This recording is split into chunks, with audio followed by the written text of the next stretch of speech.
अंतरराष्ट्रीय युवा विद्वान, जैन दर्शन में यूनिवर्सिटी टॉप व गोल्ड मेडलिस्ट, जैन सिद्धांत एवं न्याय विषयों को सरलता से समझाने वाले, यूएसए, इंग्लैंड, ऑस्ट्रेलिया आदि अनेक देशों में जैन धर्म की महती प्रभावना करने वाले, पंडित टोडरमल पुरस्कार, युवा विद्वत रत्न आदि अनेक पुरस्कारों से सम्मानित मूर्धन्य विद्वान डॉक्टर संजीव कुमार गोधा जयपुर द्वारा जानिए धर्म का मर्म।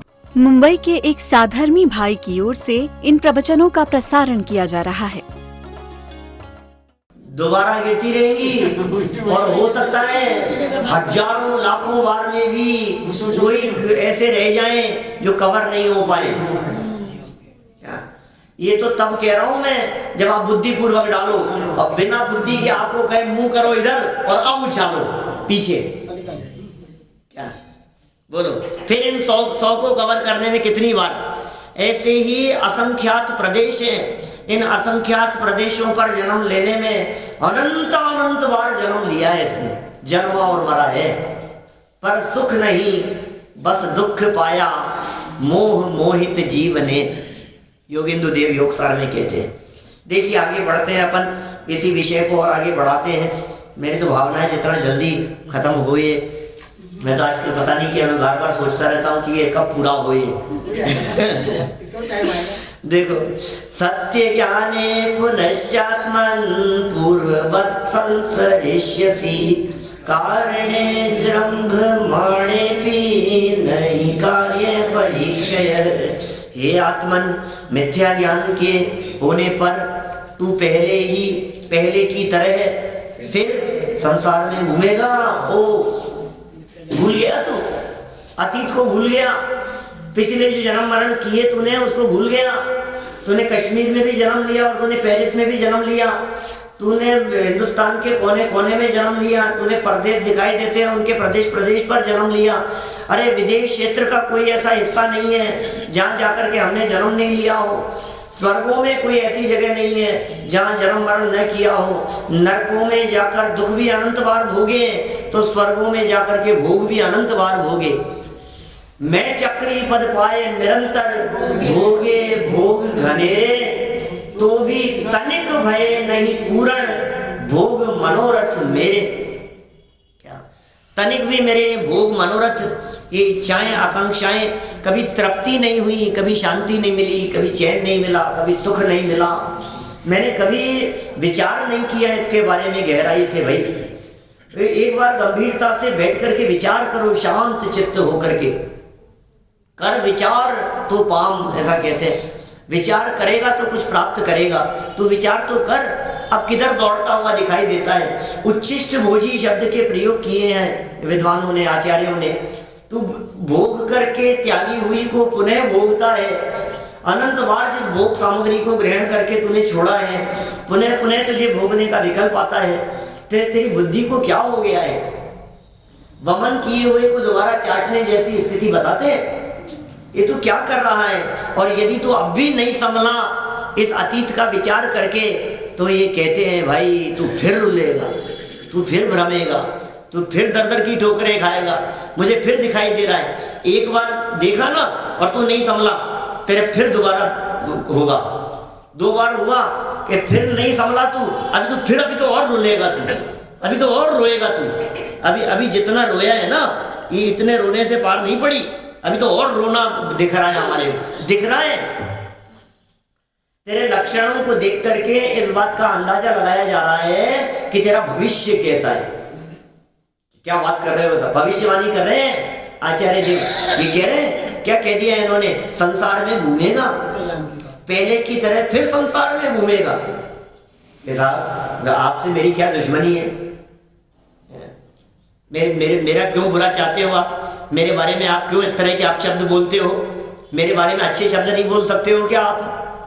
कि भाई हम अच्छे शब्द तो बोल सकते हैं लेकिन तेरे काम अच्छे नहीं दिखाई दे रहे, हम क्या बताएं? ये लक्षण अच्छे नहीं दिखाई दे रहे। इन लक्षणों को देख करके हमें तेरा भविष्य दिखाई दे रहा है, हमें फ्यूचर दिखाई दे रहा है, हमें ये होनहार दिखाई दे रही है। क्या होने वाला है वो स्पष्ट दिखाई देने लगा है। सूर्य उगने के पहले ही वो लालिमा दिखने लगती है। वो दिखाई देने लगती है। अब ये होने वाला है, लालिमा को देख करके कोई भी व्यक्ति ये कह सकता है कि अब सूर्य उगने वाला है, सूर्य उदित होने वाला है। हम ये देख करके कह सकते हैं यहाँ, क्योंकि तेरे को इतना जन्म मरण हुआ, तूने इतना संसार परिभ्रमण किया, चतुर्गति में दुख उठाए, और फिर जब दुख उठा रहा था तब तो रो रहा था, और आज क्या हुआ? आज भूल गया उसको। जब थोड़ी सी अनुकूलताएं मिली तो फिर भूल गया।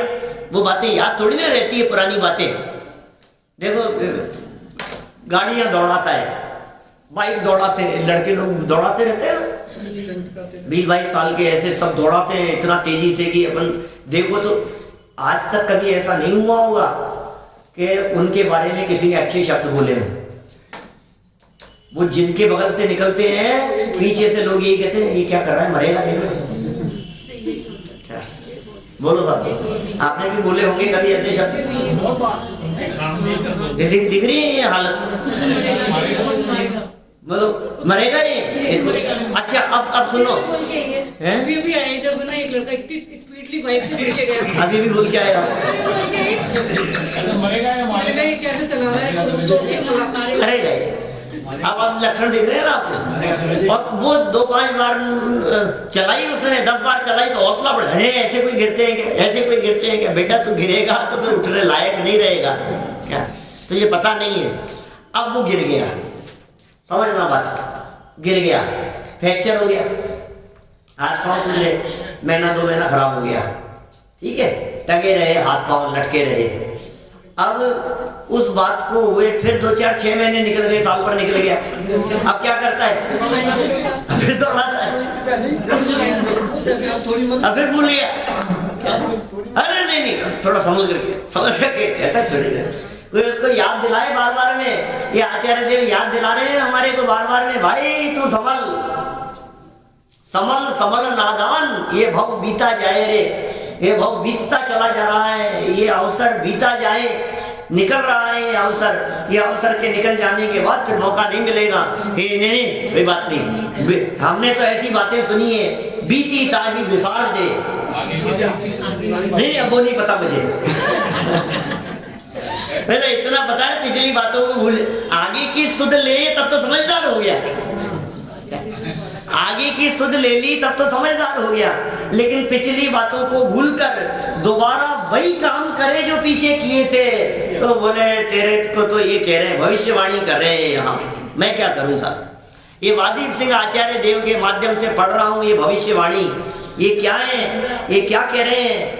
निश्चय से अत्र नीति है, ये नीति कह रहे हैं। अरे गजब, नीति का श्लोक है ये उसके बारे में चिंतन नहीं है, ये तो नीति है। क्या नीति है? निश्चय से कारण के वर्तमान रहने पर क्या कार्य नष्ट हो जाता है, अर्थात कार्य कदापि नष्ट नहीं होता। बोलो, जिस कारण के होने पर जो कार्य देखा गया, समझना क्या कह रहे?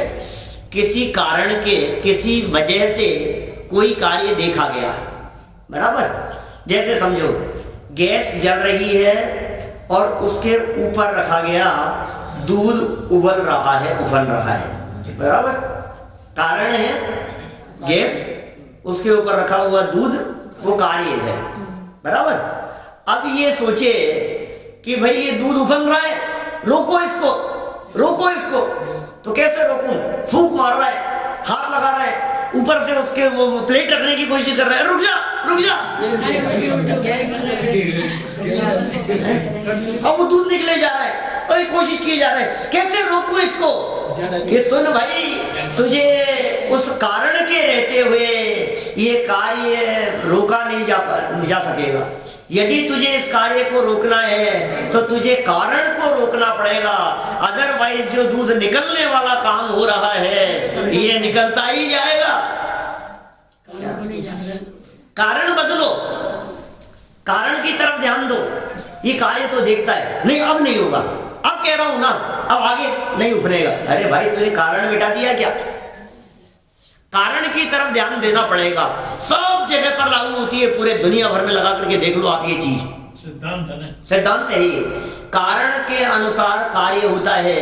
कार्य बदलने से कार्य नहीं बदलता। कारण की तरफ ध्यान देकर कारण बदलो, उसका कारण क्या था। जैसे वही जो कहते हैं ना, कुएं में से बिल्ली नहीं निकाली, वो कारण है। गंदे मलिन दुर्गंधित पानी के आने का कारण है ये। बिल्ली पड़ी है कुएं में और कितना पानी निकालो और गंदा आता जा रहा है। अब क्या करोगे बोलो। बिल्ली को निकालना कि नहीं, अब अच्छा आएगा, अब अच्छा आएगा। अब तुम घर खराब मत बोलो हमारे लिए। क्या अब तुम चिंता मत करो, अब देखना आज सारा पानी निकाल दिया, अब कल देखना, कल निश्चित रूप से अच्छा आएगा। कि मूर्ख पहले ये बता कि तेरे जिस कारण से खराब आ रहा था, तूने उस कारण को मिटाया कि नहीं। पता ही नहीं है उसको मिटा, वो मिटाएगा तो फिर सुधरेगा। कितने सुंदर बात, क्या नीति है ये नीति कह रहे हैं यहाँ पर। ऐसी नीतियां लिखी हैं, सच में ऐसा है, ये पूरा का पूरा ग्रंथ नीतियां हैं ऐसी। कभी कभी तो ऐसा मन करता है कि ये इसकी टीका लिखी जाए इस तरह से, एक दोबारा चलाई है। हाँ, दोबारा तो क्या चलेगा, लेकिन ये ऐसी नीतियां हैं, नीतियां निकाल करके उनकी व्याख्याएं लिखी जाए, उसको खोल करके बताया जाए, उसका विश्लेषण किया जाए, तो जीवन सुधार के लिए है। देखो क्या कह रहे हैं यहाँ, हे आत्मन, आत्मज्ञान न होने से तुम इस दुखमय संसार में हमेशा की तरह परिभ्रमण करते ही रहोगे। वे निज आत्म ज्ञान बिना सुख लेश न पायो। बोलो, आत्मज्ञान के बिना कहीं भी चले जाए, ज्ञान नहीं था तो जहां जाएगा, बुद्धि नहीं है ना, यदि मंद बुद्धि है तो कहीं भी चले जाए सब जगह पर दुखी पाएगा। सब मतलब यदि समझ नहीं है, समझदारी नहीं है, ज्ञान नहीं है, विवेक नहीं है, तो फिर कहीं भी खड़ा हो सब जगह पर तकलीफ पाएगा। और यदि समझदारी है तो कहीं भी खड़ा हो, स्वदेशी पूज्यते राजा, विद्वान सर्वत्र पूज्यते। तो बुद्धि भी यदि है तेरे पास में तो सारी दुनिया तुझे पूछेगी, सब जगह पर सम्मान प्राप्त करेगा। और ज्ञान नहीं है तो ज्ञान नहीं है ना, तो तेरे घर के भी तुझे नहीं पूछेंगे। क्यों? उनसे मत पूछो यार, उनको समझ तो है नहीं कुछ, ये कुछ समझते तो है नहीं, इनको रहने दो, इनसे बात मत करो, अपन ही कर लेंगे। क्यों? क्योंकि इनमें नहीं है समझ। तेरे में यदि समझ होगी तो घर के भी पूछेंगे, पड़ोसी भी पूछेंगे, और समाज के लोग भी आकर के पूछेंगे कि इनसे पूछो, उनसे निर्णय कराओ। तेरे में यदि समझ हो, और समझ नहीं हो तो ये कोई नहीं पूछेगा। ये कह रहे हैं आत्मज्ञान, सच्ची समझ की बात कर रहे हैं, लौकिक समझ की नहीं। जब लौकिक समझ होने पर भी पूज्यता देखी जाती है, टोडरमल जी ने मोक्ष मार्ग प्रकाशक में पंच परमेष्ठियों का स्वरूप बतलाने के बाद प्रारंभ में उनके पूज्यत्व का कारण बतलाया। ये पूज्य क्यों है, इनकी पूज्यता का क्या कारण है। तो उन्होंने कहा सुनो, राग की हीनता और ज्ञान की अधिकता, विशेषता, ये पूज्यता का कारण होता है। वीतरागता की वृद्धि, वीतरागता और ज्ञान की वृद्धि, कषायों की मंदता और हीनता और ज्ञान की विशेषता, इस व्यक्ति से, इस वृत्ति से व्यक्ति स्वयं में वो पूज्य हो जाता है। आपकी कषाएं यदि मंद हो, आपकी यदि भेदभाव की वृत्ति यदि कम हो और ज्ञान थोड़ा सा विशेष हो, तो देखो कहां से कहां पहुंच जाता है व्यक्ति।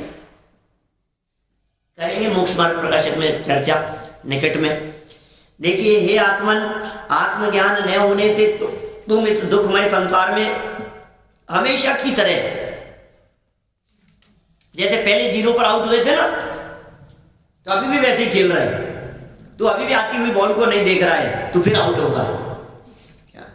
तो जैसे पहले दौड़ता हुआ गिरा था ना, और तूने जमीन में यहाँ जो चिकनाई थी तूने नहीं देखी थी, और फिर वैसे ही दौड़ रहा है तो फिर गिरेगा। पहले की तरह, जैसे आत्मज्ञान के बिना पहले तू संसार परिभ्रमण किया ना, जैसे आत्मज्ञान के बिना पहले तू नरक निगो तिर्यंच आदि गतियों में भटका ना, रोता रहा ना, उसी तरह पहले की तरह इस दुखमय संसार में हमेशा की तरह परिभ्रमण करते ही रहो, करते ही कभी मिट जाएगा ऐसा नहीं होगा, करते ही रहोगे। क्योंकि कार्य की उत्पादक सामग्री के होने पर, कार्य की उत्पादक सामग्री उसे कहते हैं कारण। कार्य की उत्पादक सामग्री को क्या कहते हैं? कारण। उसके होने पर कार्य का प्रादुर्भाव माने जन्म लेना, उत्पन्न होना अवश्य ही होता है। इसलिए समझदार व्यक्ति कार्य को नहीं देखते, कारण को देखते हैं। समझदार व्यक्ति क्रिया को नहीं देखते, अभिप्राय को देखते हैं, परिणामों को देखते हैं। समझदार व्यक्ति अंतर से देखते हैं, ऊपर ऊपर से नहीं देखते। ये समझदारों के लक्षण हैं। आप कैसा देखते हैं किसी घटना को, उसकी तह में जाकर के बात करो, उसके अंतरंग से देखो, उसके मूल कारण को जाकर के पकड़ो, क्या कारण है। अतएव तुम आत्मज्ञान प्राप्त करने का प्रयत्न करो जिससे मुक्ति की प्राप्ति हो सके। आत्मज्ञान ही संसार का नाशक है। आत्मज्ञान ही संसार को नष्ट करने वाला है। आत्मज्ञान ही ज्ञान है, शेष सभी अज्ञान। देखिए एक और श्लोक, लोक भावना की चर्चा है, पूरी करें अपन। कितने सुंदर बातें कहते हैं ये सब, इसमें भी नीति बता रहे हैं। फिर यतस्व तत्व पश्यात्मन् भुक्त्वा मुग्धोचितं सुखम् चिरस्थायी अंधकारोपि प्रकाशे ही विनश्यति। हे आत्मन, मूढ़ पुरुषों के भोगने योग्य इंद्रिय सुख को छोड़कर तप करने में यत्न कर। ये क्या बात है, ये इंद्रिय सुख मूर्खों के भोगने योग्य है। मूढ़ शब्द, सज्जन लोग मूढ़ शब्द का प्रयोग करते हैं। मूढ़ शब्द का अर्थ होता है, डिक्शनरी में देखो तो मिलेगा मूर्ख। मूर्ख अच्छा नहीं लगता। और ये जो हे आत्मन है ना यहाँ अपना नाम लगाना मत भूलना। पिछले छंदों में जो अपन ने अपना नाम लगाया था हे आत्मन की जगह, ये कह रहे हे आत्मन मूढ़ पुरुषों के, हे संजीव मूर्ख लोगों की तरह भोगने योग्य इंद्रिय सुख को छोड़, उसको छोड़।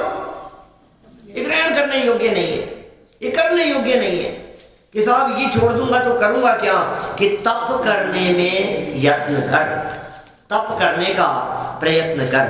देखिए नीति कह रहे हैं नीचे, अत्र नीति निश्चय से प्रकाश होने पर चिरकाल से स्थित अंधकार भी नष्ट हो जाता है। कुछ याद आता है क्या, कोई श्लोक? भक्तामृत का श्लोक याद आता है? क्या है?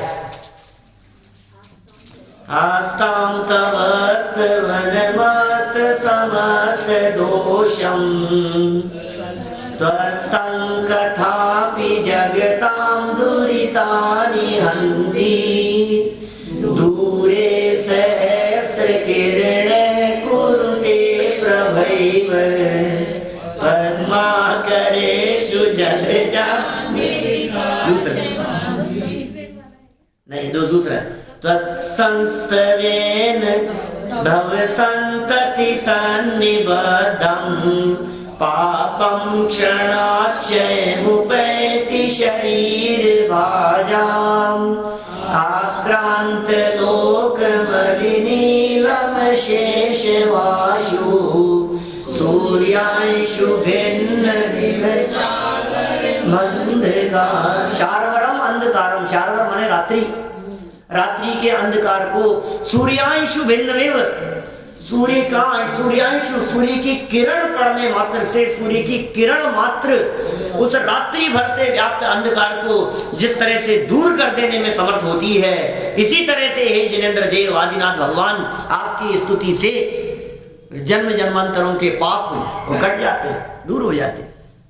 तुम काम तो करो। अरे साहब बहुत पाप किए हैं, अरे साहब बहुत, अरे साहब मेरे साथ तो क्या क्या हुआ है मैं बता नहीं सकता। तो जब नहीं बता सकता तो क्यों बताने की चेष्टा क्यों विकल्प कर रहा है? मत कर, जाने दे उसको, खत्म कर उस बात को, हो गई वो बात खत्म। अभी कह रहे हैं कि तू उस पुराने रोने को रोता रहेगा तो आगे कैसे बढ़ेगा? रोना बंद कर। कहते ना आगे की सुध ले, जो बात कही भी अपन ने कि आगे के बारे में विचार कर, पुरानी बातों का विचार करना बंद कर दे। ये साहब, ये लोक अनुप्रेक्षा के चिंतन से तो मैं बहुत विचलित हो गया हूँ। अरे मैंने कैसे ये क्या क्या काम किए, कैसे दुख उठाए, हमने संसार में परिभ्रमण करते रहे। मत करो चर्चा, ये बात मत करो, ये बातें करने योग्य नहीं है। उजाला करो। देखो पढ़ते हैं आगे अपन क्या कह रहे हैं यहाँ, सरल अर्थ। इसलिए हे आत्मन, मूर्ख जनों को भोगने योग्य, मूर्ख लोगों को भोगने योग्य सुखाभास, इंद्रिय जन्य सुख, इंद्रियों का सारा सुख, लड्डू पेड़े भोगना, स्पर्शन इंद्रिय का सुख, स्त्री जन्य सुख, रजाई जन्य सुख, स्पर्शन इंद्रिय जन्य सुख, हीटर लगा करके जो बैठा है ठंड में ठिठुरते हुए जो तेरे को सुख दिखाई दे रहा है, ये सारे सुख घ्राणेन्द्रिय संबंधी, चक्षु इंद्रिय संबंधी, टीवी के सामने, मोबाइल के सामने, कर्णेन्द्रिय संबंधी, म्यूजिक धुन सुनने संबंधी, जो कर्ण प्रिय लग रहा है तुझे, ये सारे सुख सुख नहीं है। ये सुख सदा ही त्याज्य रे, पश्चात जिसके दुख है। ये छोड़कर तुम यथार्थ ज्ञान द्वारा सम्यक तप के लिए प्रयत्न करो, सम्यक ज्ञान करो, उससे भिन्न देखो, अपने को देखो, मैं उससे भिन्न हूं, उसमें सुख नहीं है, सुख तो भीतर भरा है, सुख तो अंतर में है। अंतर स्वभाव को देखो, अपने अंतरंग में देखो। हमारे जिन ज्ञानी धर्मात्माओं ने सुख प्राप्त किया, जो भगवान महावीर स्वामी अनंत सुखी हो गए, वे अनंत सुखी बाहर इकट्ठा करके नहीं हुए थे, बाहर सब त्यागा और अंदर सब अपनाया। अनंत सुख कैसे मिला उन्हें? आज भगवान महावीर स्वामी अनंत सुखी कैसे हैं? पार्श्वनाथ भगवान अनंत सुखी कैसे हैं? सिद्ध दशा में वे सिद्ध भगवान अनंत सुख का उपभोग कैसे कर रहे हैं? क्या मिल गया उन्हें और कहां से मिल गया? अंदर में, अंदर भरा है। ये सुख अंदर से प्रकट होता है, बाहर से नहीं।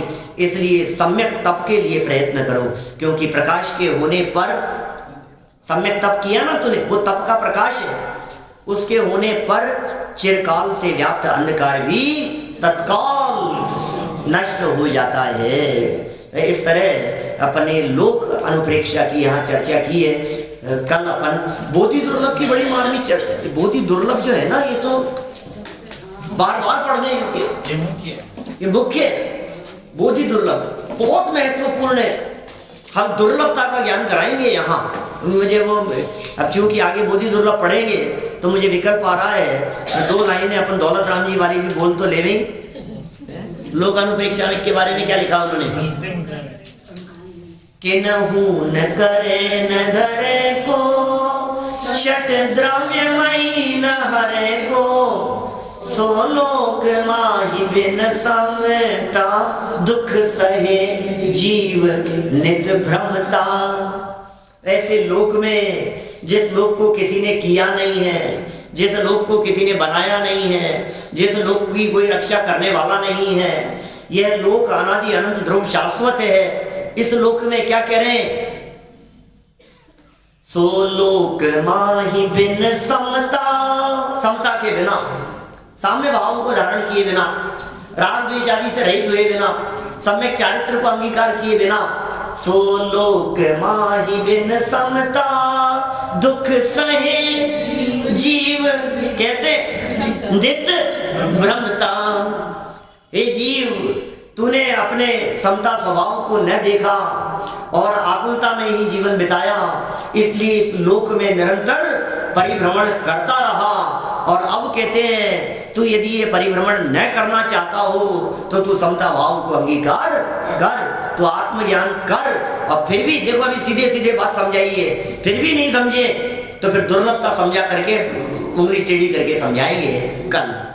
मुंबई के एक साधर्मी भाई की ओर से इन प्रवचनों का प्रसारण किया जा रहा है।